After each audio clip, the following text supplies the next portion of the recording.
até o fim, vão receber um kit de defesa da vida, tá? A gente tem mais essa exposição. No final, nós vamos distribuir para aqueles que ficarem um kit de defesa da vida. Vamos apoiar. Bem, uma boa tarde a todos. Eu vou pedir que, por alguns instantes, todos fechem os olhos. Vamos serenar, os nossos sentimentos. Agradecer a Deus, a Mãe Santíssima, por essa tarde de luz, por esse encontro maravilhoso, porque sabemos, Senhor, que aonde se divulga o bem, se fala em amor, se fala em vida e família, o Senhor está conosco. Pai nosso que estás nos céus, santificado seja o vosso nome, venha a nós o vosso reino, seja feita a vossa vontade, assim na terra como nos céus. O pão nosso de cada dia, dai-nos hoje, Senhor, perdoai nossas ofensas, assim como nós perdoamos. Não deixeis cair na tentação, mas livrai-nos do mal. Amém. Ave Maria, cheia de graça, bendita sois vós entre as mulheres, bendito é o fruto do vosso ventre, São Jesus. Santa Maria, Mãe de Jesus, rogai por nós, agora é a hora de nossa morte. Vocês me desculpem, porque é muita emoção quando a gente está reunido em defesa da vida, falando de Deus e Jesus. Eu acho assim indispensável falar deles, porque nós estamos num local para isso, O encontro de hoje, eu agradeço o convite ao Padre Pedro, respeito político e religião, e eu fiquei pensando assim, eu acho indispensável que as pessoas compreendam o porquê desse pensamento antinatalista de hoje. Padre Pedro solicitou que eu falasse do projeto que o Paulo Fernando já disse, já explicou muito bem, mas só que eu proponho uma reflexão profunda a todos aqui presentes, que como que o projeto de lei de março de 2013, transformado em lei 12.845, chamado Lei Cavalo de Troia, que foi uma artimanha da política, do atual governo, para implementar a questão do aborto num país predominantemente católico. Predominantemente católico, cristão. Eu sou espírita, tem os evangélicos, tem as outras religiões. Aí eu procurei o Padre Pedro, Padre, há alguns meses, e falei, Padre, está tudo errado. Como que pode passar esse tipo de projeto? O que está acontecendo no nosso país? Então vamos falar, porque os espíritas, os evangélicos não vão definir uma questão dessa, mas basta uma manifestação tão muito grande da Igreja Católica, nunca mais se trata desses projetos absurdos que o nosso querido Paulo Fernando enumerou aqui. Mas vamos lá, eu vou fazer um teste.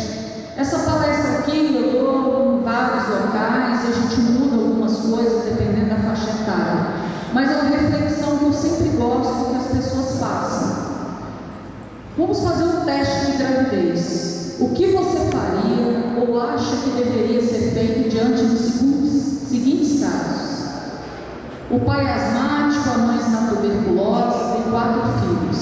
Destes, imagina você, doutora Marlene, médica, chega alguém e fala assim, olha, estou com tuberculose, tenho 4 filhos, o meu primeiro filho é cego, o segundo é surdo, o terceiro morreu e o 4º tem tuberculose. E eu estou grávida de novo. O que você recomendaria? Uma senhora está grávida, já tem muitos filhos, 2 deles morreram,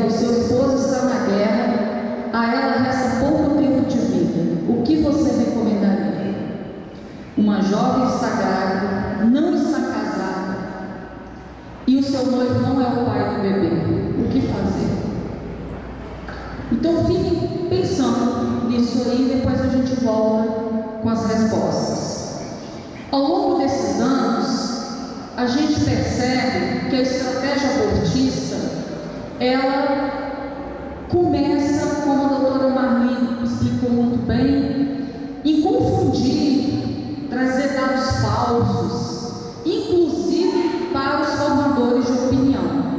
Então é comum o médico, ele já sai da universidade, os economistas já saem da universidade, enfim, todas as áreas ligadas a decisões, formações de opinião, já com a ideia clara que a vida não começa no momento que realmente começa. Que momento é esse?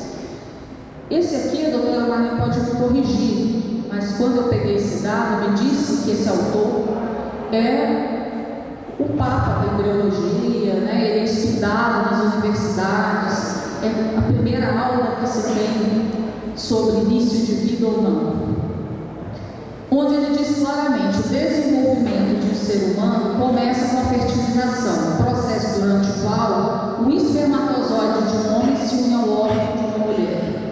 Isso parece infantil, Angélica, estou cansado, uma hora dessa, vamos adiante, todo mundo já sabe. Se todo mundo sabe, por que então existem os métodos? Por que existem indústrias bilionárias que faturam com isso? Por que existem projetos no Congresso para a legalização do aborto? E por que da dificuldade de se aprovar o Estatuto do Nascituro? Porque se a lei entender claramente, né, da soma que isso aqui começa no momento da concepção, acabou. Não se fala mais em aborto e nenhum outro tipo de atentado à vida. Cito Jérôme Lejeune, não sei pronunciar francês, né, que é o pai da genética moderna, que ele defendia, né, que assim que é concebido, um homem é homem. Inclusive, quando o Dr. Jérôme, quando estava vivo, né, foi ao Congresso, ele disse que no primeiro dia de aula de medicina ele pegava um aluno e colocava vários embriões. Aquele aluno que não sabia distinguir um embrião humano do embrião de um animal, ele já reprovava. Porque ele defendia essa ideia que é, na verdade, né, que assim, a partir do momento da concepção, o homem é um homem. Não é 10 dias depois, não é no 14º dia, não é na minação. A esse estágio não vou explicar, só para mostrar a questão que a gravidez, que sustentam que não se trata de uma vida humana, é uma fase que todos nós passamos, uma questão de desenvolvimento. Assim como tem gente aqui mais velha, tem gente mais nova, tem jovens, tem crianças, é uma questão de desenvolvimento. E o fato de ser, pode parar ali, de ser mais, de ter um grau de desenvolvimento menor, não significa que a sua vida não tenha valor, né? Aqui é só um exemplo de um bebê de 12 semanas, um feto, né? Não gosto de falar essa palavra, uma criança de 12 semanas, onde o coraçãozinho bate. Dá para ouvir o coração se tivesse som, né? O coraçãozinho do bebê.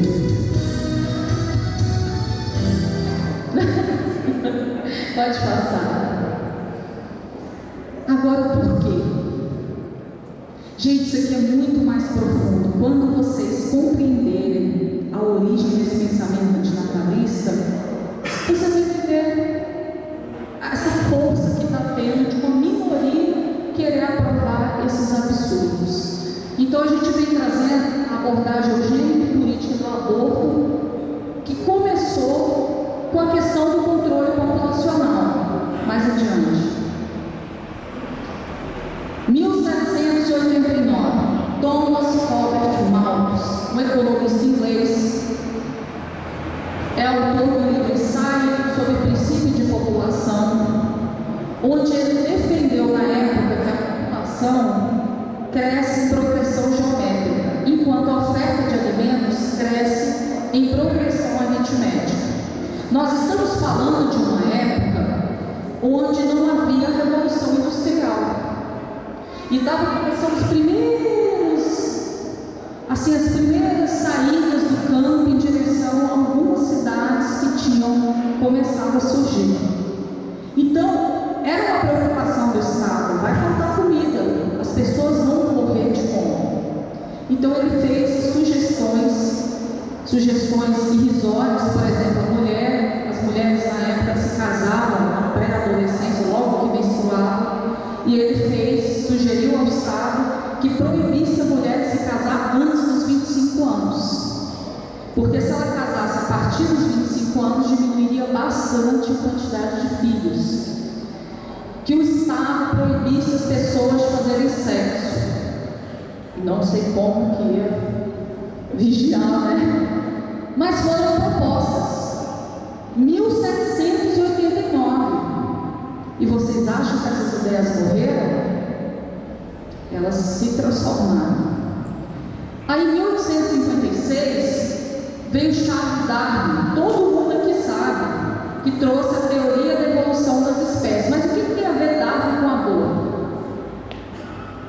Aí em 1876, bebendo na fonte de Thomas Malthus e bebendo na fonte do seu primo e discípulo Francis Galton, baseado na teoria da evolução das espécies, criou a teoria da seleção das raças. Então Francis Galton é o pai da eugenia, descobridor dos gêmeos idênticos. Ele tem várias descobertas no campo da ciência, mas o que marcou Francis Galton foi a questão eugênica, onde ele finaliza a tese dele dizendo assim, que o aborto é a única maneira de resolver os problemas sociais e econômicos. Esses aí, antes da gente passar, são os malthusianos. Beberam na fonte de Malthus. Malthus morreu, mas a obra ficou.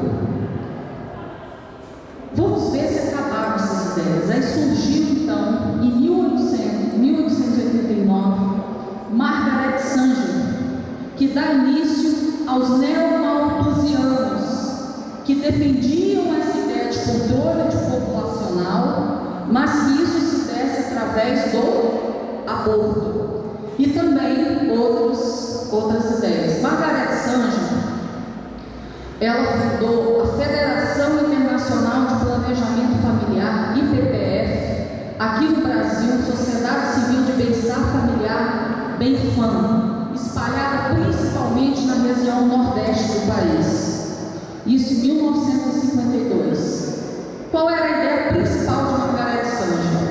Os seres sadios devem procriar abundantemente e os inermes devem esquecer. Este é o principal objetivo do controle de natalidade.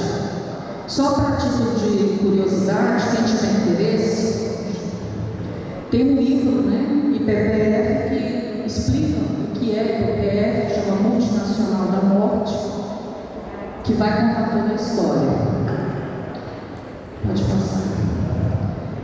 E aí Margaret Sanger, ela, na época, muito ligada, dizem, existem provas materiais que o Hitler bebeu na fonte da ideia dela de eugenia, junto de Francis Galton, para fazer aquelas atrocidades que foram feitas na Segunda Guerra Mundial. E por isso que surgiu pós-Segunda Guerra Mundial a bioética, que é a ciência da vida, né? Por causa das atrocidades, dos experimentos que eram feitos pelos médicos, amando, né, do comando divino. Mas basicamente, porque tem muita coisa, a gente não dá tempo para se entender que a Margaret Sanger é conhecida como a arquiteta da sociedade moderna. Todas essas ideias, quantos filhos você vai ter? 2, no máximo 3. Ela determinou isso. Isso não é ideia da população, isso foi determinado. Que as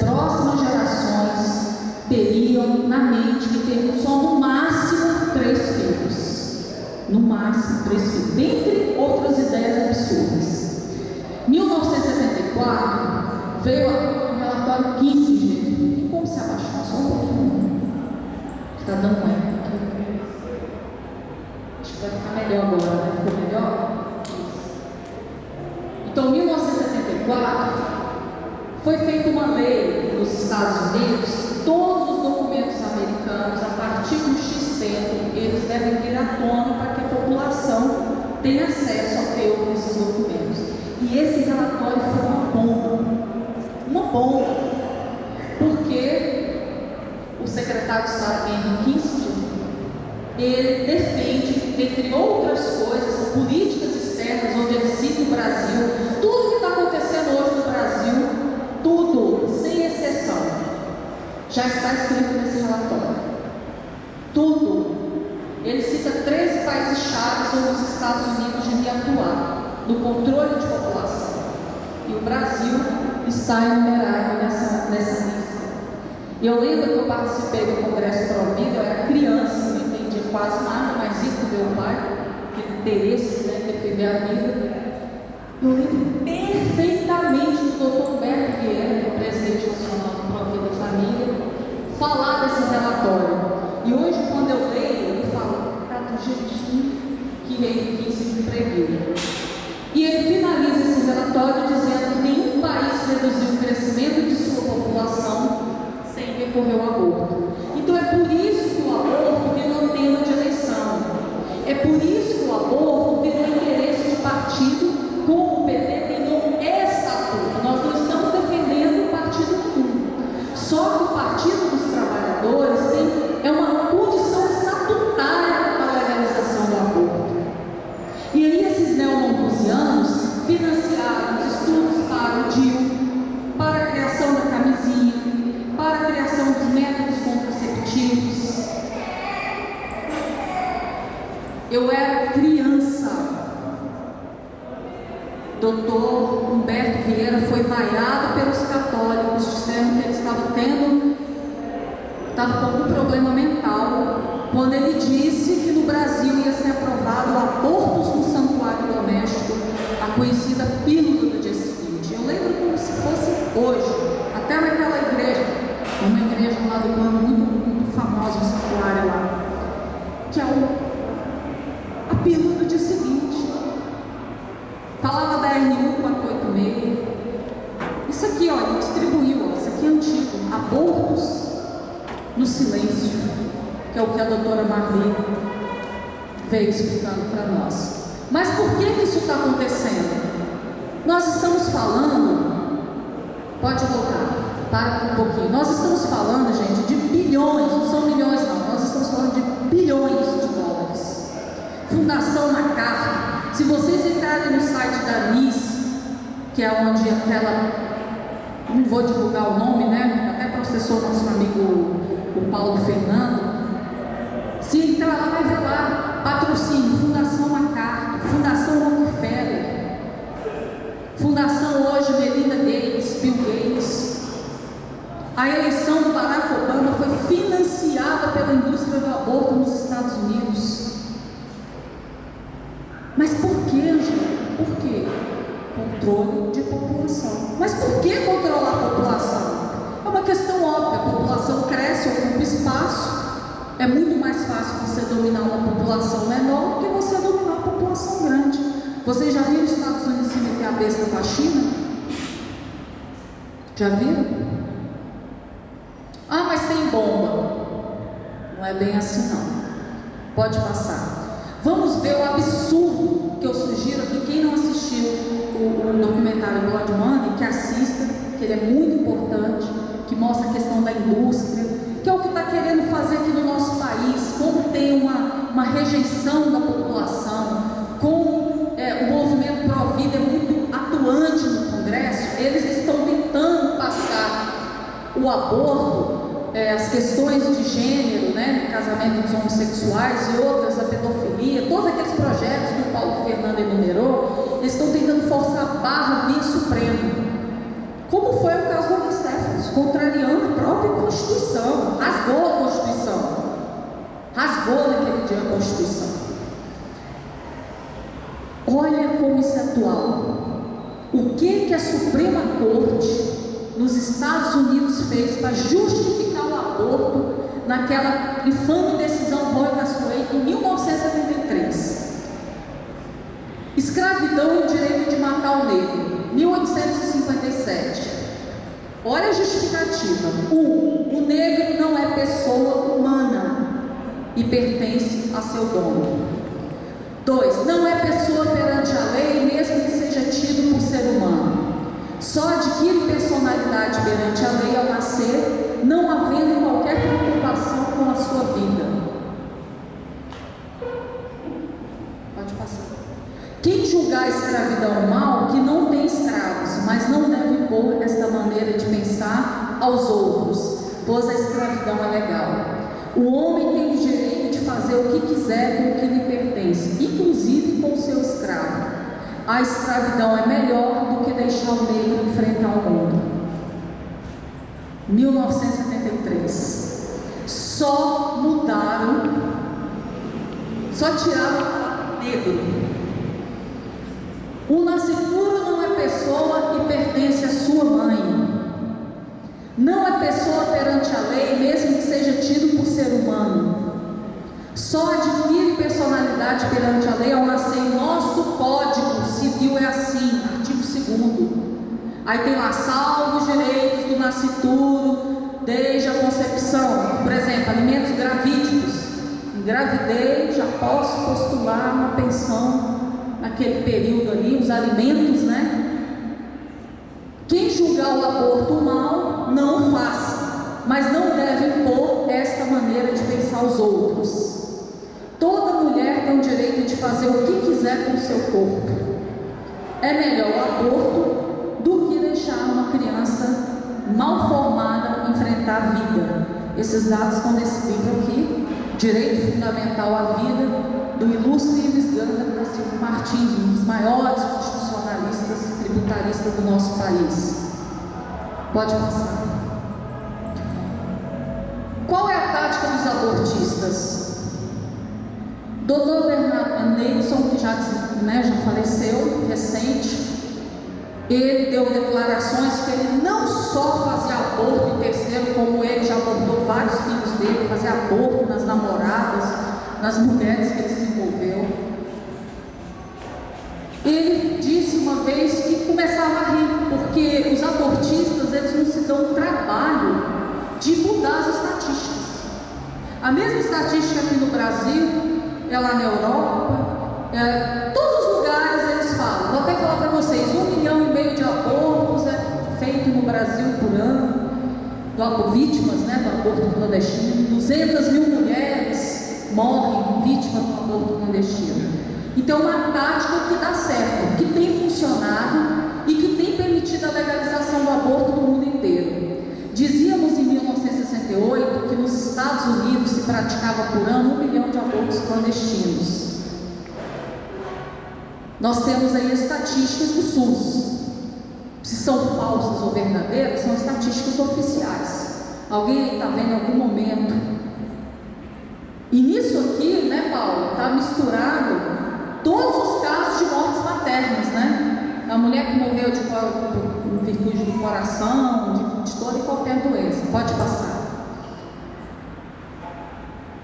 O que fazer, gente?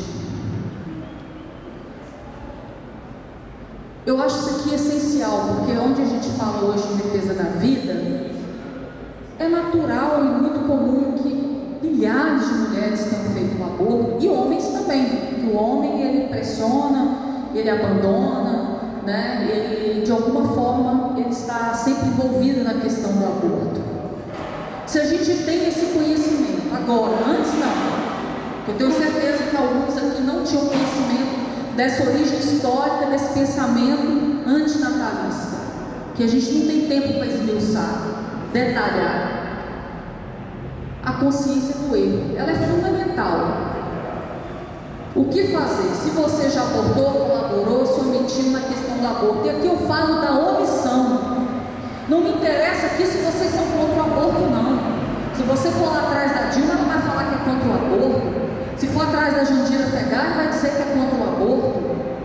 Interessa o que você que está sentado aqui hoje está fazendo de fato em defesa da vida.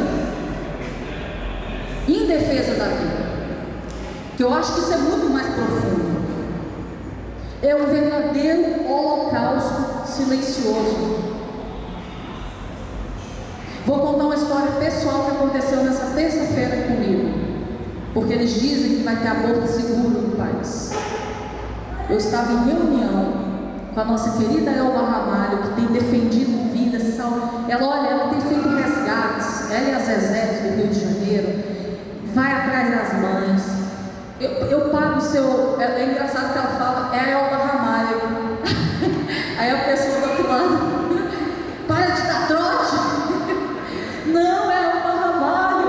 Para de mentir para mim. Aí ela mostra que é a Elba Ramalho, prova que é ela, dá enxoval, paga exames, né, Pedro? Vai ela contando assim, mostrou no celular, olha aqui a lista, gente, quantidade de abortos aqui no meu celular. Eu não dou conta de tanta jovem que está abortando, quer abortar. E ela nos disse assim, que é mais fácil, 1000 vezes mais fácil, salvar uma criança vítima, que a mãe foi vítima de estupro, do que salvar uma criança onde a mulher traiu o marido. É praticamente caso perdido. Salvar uma criança onde a mulher pulou a cerca, né, engravidou, é uma criança, um caso perdido, muito difícil. E nós estávamos lá em reunião, o padre Pedro é testemunha disso, e eu comecei a passar mal, porque eu perdi o meu bebê, eu estava grávida recente, e terça-feira na casa dela eu tive um aborto. É que ironia do destino, né? Tive um aborto espontâneo. E aí eu fiquei pensando assim, saí de lá para ser socorrida, graças a Deus tenho condições, fui para um excelente hospital. Mas antes, fui no hospital público, o motorista dela ficou tão desesperado que me levou na favela da Rocinha, lá na UPA. Aí eles, não, aqui não tem condição de te receber, aqui não tem, leva ela para outro lugar. Na hora, gente, eu mesmo com dores, eu falei, meu Deus, graças a Deus eu tenho condição de ir para um hospital agora. Mas se fosse outra mulher, ia morrer ali a míngua, sem condições. E para aborto seguro, vai ter dinheiro. Por que vai ter dinheiro? Porque esse dinheiro vem de fora. Esse dinheiro vem desses organismos internacionais, que o Paulo Fernando explicou muito bem. Então o que a gente pode fazer? Vamos nos erguer. Aqui a maioria católica. Vamos nos unir. É essa a proposta que eu trago para o dia de hoje, venho batalhando com o Padre Pedro. Vamos nos unir, porque senão aborto, pedofilia, todas essas questões absurdas que foram elencadas aqui através do Paulo Fernando, elas vão passar. E aí, por fim, isso aqui é a parte quando a gente fala nas escolas, né? Reconhecer, o Dr. Bernardi gastou todo o dinheiro dele, fez o filme Grito Silencioso, e o dura realidade, quantas milhões de vidas ele já salvou. A própria Elba, que fez o aborto, já salvou mais de 100 crianças, né? E ela diz isso para todo mundo que faz questão. E é possível renovar o destino todos os dias. É importante que nós, pró-vida, falemos isso onde a gente for, porque a gente vai falar para as mulheres que abortam, muitas da própria família, né? E Madre Teresa de Calcutá, que é para mim a madrinha da campanha Pró-Vida, ela numa conferência da ONU, ela disse assim: eu sinto que o grande destruidor da paz hoje é o aborto. A Madre Teresa podia ter falado de qualquer assunto. Ela podia ter falado lá dos pobres que ela acolhia, dos doentes. Ela, na conferência da ONU, ela me fala uma frase dessa. Quando eu vi, eu quase tive um infarto. Falei assim, olha a importância do tema. E se nós aceitamos que uma mãe pode matar até mesmo sua própria criança, como nós podemos dizer para as outras pessoas que não matem uns aos outros? Que autoridade moral, que nem o nosso amigo Luiz Bassuma fala conferência dizendo assim: a pior calamidade para a humanidade não é a guerra ou o terremoto, é viver sem Deus. Quando Deus não existe, se admite tudo. Se a lei permite o aborto e a eutanásia, não nos surpreende que se promova a guerra. Um país que aceita o aborto não está apto a ensinar os seus cidadãos a amar, mas a usar a violência para obter o que querem. É por isso que o maior destruidor do amor e da paz é o aborto. O mundo que Deus nos deu é mais do que suficiente, segundo cientistas e pesquisadores, para todos. Existe riqueza mais do que sobra para todos. É só uma questão de repartida bem, sem egoísmo. O aborto pode ser combatido mediante adoção. Quem não quiser as crianças que vão nascer, que as dê a mim. Não rejeitarei uma só delas. Encontrarei os pais para elas. Ninguém tem o direito de matar um ser humano que vai nascer. Nem o pai, nem a mãe, nem o Estado, nem o médico, ninguém. Nunca, jamais em nenhum caso. Se todo o dinheiro que se gasta para matar fosse gasto em fazer com que as pessoas vivessem, todos os seres humanos vivos e os que vêm ao mundo viveriam muito bem e muito felizes. Um país que permite o aborto é um país muito pobre, porque tem medo de uma criança, e o medo é sempre uma grande pobreza.